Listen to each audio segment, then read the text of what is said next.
Fala pessoal, e aí, tudo bem? Chegamos então ao nosso segundo episódio dos 12 episódios para o Enem. Lembrando que o nosso objetivo é mostrar como a literatura e os períodos literários podem te ajudar na construção da sua ideia, de uma forma diacrônica. No episódio anterior, eu havia comentado duas competências, mas a competência que a gente vai trabalhar é a competência número 3. E o foco dessa competência é o dialogismo. Partindo desse pressuposto, todos os episódios seguintes eu vou tratar de apenas uma escola literária.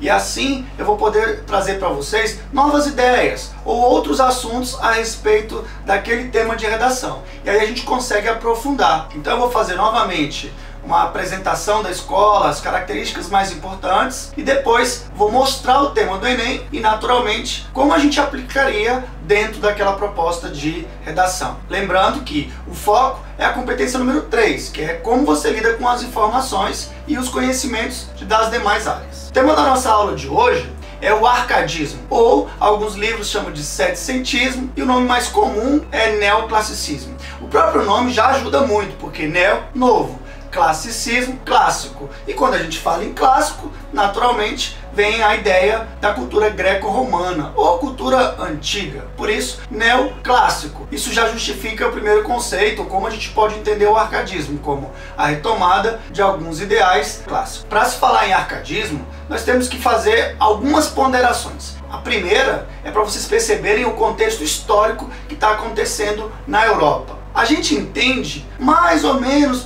o final do século XVIII. Lembrando que nesse período a gente já está numa remodelagem cultural, o fim da crise religiosa, né, e momento que nós chamamos da Era das Luzes. Por isso, na Europa, o arcadismo está intrinsecamente ligado com o iluminismo, que era a corrente filosófica. Para a gente falar de arcadismo europeu, sem falar de iluminismo, então nós não entenderíamos as raízes das maiores características árcades, tanto no Brasil quanto na Europa, que vão desencadear o romantismo no mundo. Para falar de iluminismo, fica a dica. Nós temos então dois grandes nomes, existem vários nomes, né? Mas um nome que é muito importante ressaltar, até porque depois vai ser retomado no romantismo brasileiro, é o Rousseau. Embora o Rousseau tenha a visão do contrato social, a parte voltada para a teoria do Estado, mas o que nos interessa é o famoso mito do bom selvagem. O homem é bom, a sociedade é que o corrompe. Mas isso é muito importante porque é o mito do bom selvagem. Então a gente tem aí uma personificação da natureza. Então é muito importante lembrar do Rousseau nessas condições. Bem, ainda no contexto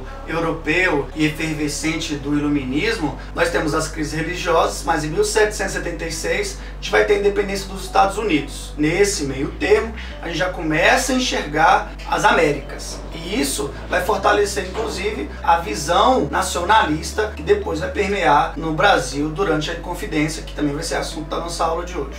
Eu vou partir das referências teóricas do Antônio Cândido, que é muito importante a gente lembrar as bases dessa nossa aula. Antônio Cândido diz que o arcadismo pode ser visto por duas óticas. A primeira é pelo aspecto poético, pelo aspecto lírico, e a segunda pelo aspecto ideológico. Antônio Cândido ressalta que o arcadismo brasileiro propõe as mesmas ideias de racionalidade, de simplicidade que os iluministas na Europa pensavam. Vamos às características árcades para que você possa daqui a pouco fazer a relação com o tema do Enem. Busca pela simplicidade, bucolismo, poesia pastoreio, sempre a valorização dos clichês árcades. Existem outras características árcades, mas eu vou focar só nessas porque o nosso objetivo é entender os clichês árcades. Até porque, se você entender as máximas latinas herdadas pelos iluministas, lá por Horácio, que foram trazidas para o arcadismo, vai facilitar muito a sua compreensão do conteúdo. Vamos aos clichês. Primeiramente, o que são clichês? São expressões batidas, comuns. Os clichês árcades também podem ser chamados de máximas ou aforismos. O que é isso? São verdades, verdades universais ou respostas para perguntas básicas. Fugere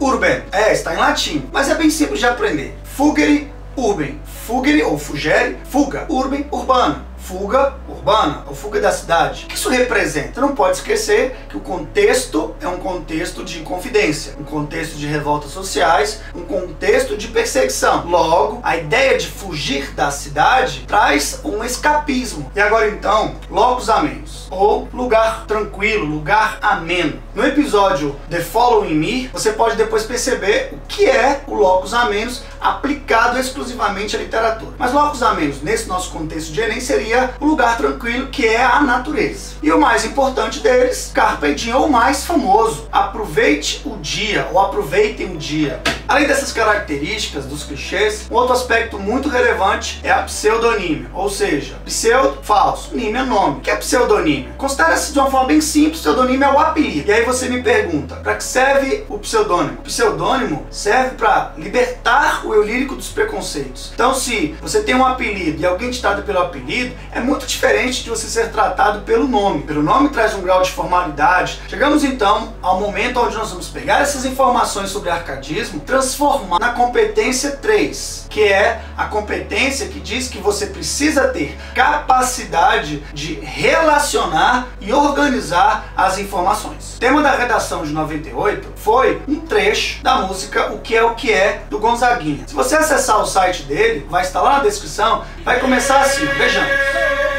E não terá vergonha de ser feliz, cantar e cantar e cantar a beleza de ser um eterno aprendiz. Ah, meu Deus, eu sei que a vida devia ser bem melhor e será, mas isso não impede que eu repita. É bonita, é bonita. Fica a sugestão de ouvir essa música toda. Eu vou citar alguns pedaços para te ajudar na compreensão dela. Vamos imaginar que você chegou na prova, você não tem nenhuma ideia. Fica a dica para que você possa observar as palavras do tema. O Enem de 98 foi o primeiro Enem. Hoje não. Hoje os outros textos motivadores vão te dar um norte. Mas vamos imaginar que mesmo os textos norteadores, eles não consigam te ajudar. E aí, o que fazer? Então pense nessa música. Aí eu vou tirar algumas ideias. Nosso objetivo é esse, né? A resposta inocente da criança, dizendo que a criança sempre vê a vida de uma forma bonita. Vamos pensar, o que é o arcadismo? O arcadismo pelo carpe diem não é valorizar a vida, valorizar o cotidiano, ver a beleza nas coisas simples. Aí você associa o quê? A criança, ela não sabe o que está acontecendo. É tanto que a gente brinca, né? Aquela expressão, sabe nada, inocente. Por quê? É o que está por trás. Então veja que o que a criança faz? A criança tem uma linguagem simples, a criança tem uma linguagem direta, a criança tem uma visão pura do mundo, mesmo com problemas. Então tem vários elementos que eu posso associar aos clichês arcades. Por exemplo, o Fugere Urbem, né?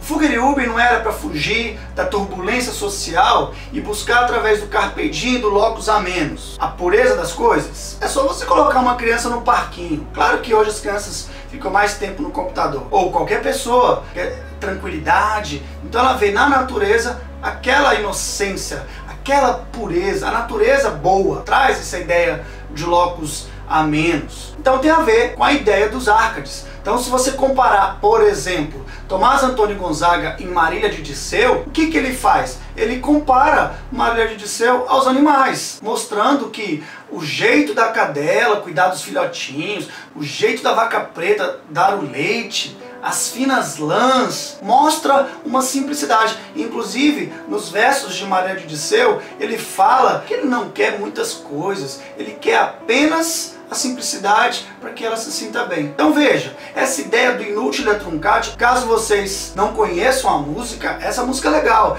Ele tem um versinho que fala assim: a vida sempre desejada, por mais que esteja errada. Ninguém quer a morte, só saúde e sorte.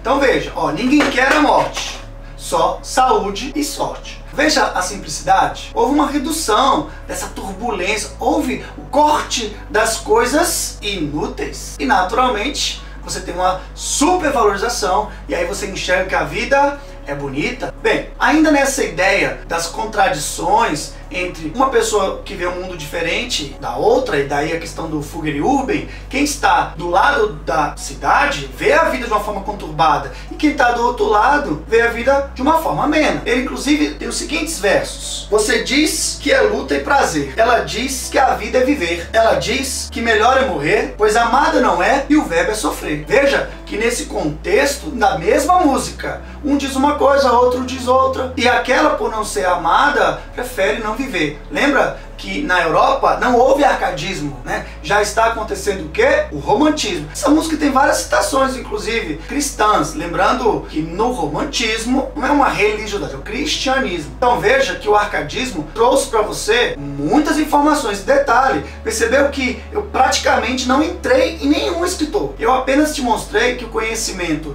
dos clichês já poderia te fundamentar para escrever a sua redação, sem muito delongar. Até porque, para você explicar cada clichê e fazer a relação com o verso, já iria aí um número suficiente de linhas para você alcançar o ponto máximo da competência número 3. Se você gostou, dê um like. Se você não gostou, comente. É assim que a gente vai construindo, igual a mudança desse padrão. Até então, eu iria trabalhar com 2 escolas, mas aí eu preferi fazer o quê? Mostrar a literatura e te dar outras informações, caso o foco não seja literatura, e assim melhorar o seu dicionário cultural, as suas informações acerca de mundo. Um grande abraço e até a próxima quinta.